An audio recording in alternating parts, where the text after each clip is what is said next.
நீங்கள் பார்த்து கொண்டிருப்பது நியூஸ் 21 செய்திகள். தமிழ்நாடு செய்திகளை உடனுக்குடன் தெரிந்து கொள்ள நியூஸ் 21 செய்திகளை பாருங்கள்.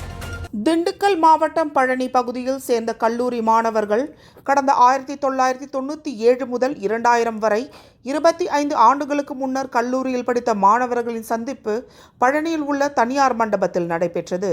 இதில் 50க்கும் மேற்பட்ட முன்னாள் மாணவர்களான ஆசிரியர், தாசில்தார், வழக்கறிஞர், வங்கி உயர் அதிகாரிகளாக பணிபுரிகின்றனர். இவர்கள் நீண்ட நாட்களாக வாட்ஸ்அப் குழு மூலம் நண்பர்களை ஒன்றிணைத்து இன்று பழனியில் சந்தித்தனர். அப்போது தங்களது கல்லூரியில் படித்த அனுபவங்களையும் நெகிழ்ச்சியான தருணங்களையும் ஒருவருக்கொருவர் பகிர்ந்து கொண்டனர். மேலும் குழு புகைப்படங்களை எடுத்துக்கொண்டும் தங்களது தொடர்பு எண்களை பகிர்ந்து கொண்டும் தங்களது தொழில் சார்ந்த கருத்துக்களையும் தெரிவித்து மகிழ்ந்தனர். பின்னர் அனைவருக்கும் மதிய உணவு வழங்கியும் ஒருவருக்கொருவர் மகிழ்ந்தனர். 25 ஆண்டுகளுக்கு பின்னர் கல்லூரியில் பயின்ற முன்னாள் மாணவர்கள் கலந்து கொண்ட இச்சம்பவம் நெகிழ்ச்சியை ஏற்படுத்தியுள்ளது.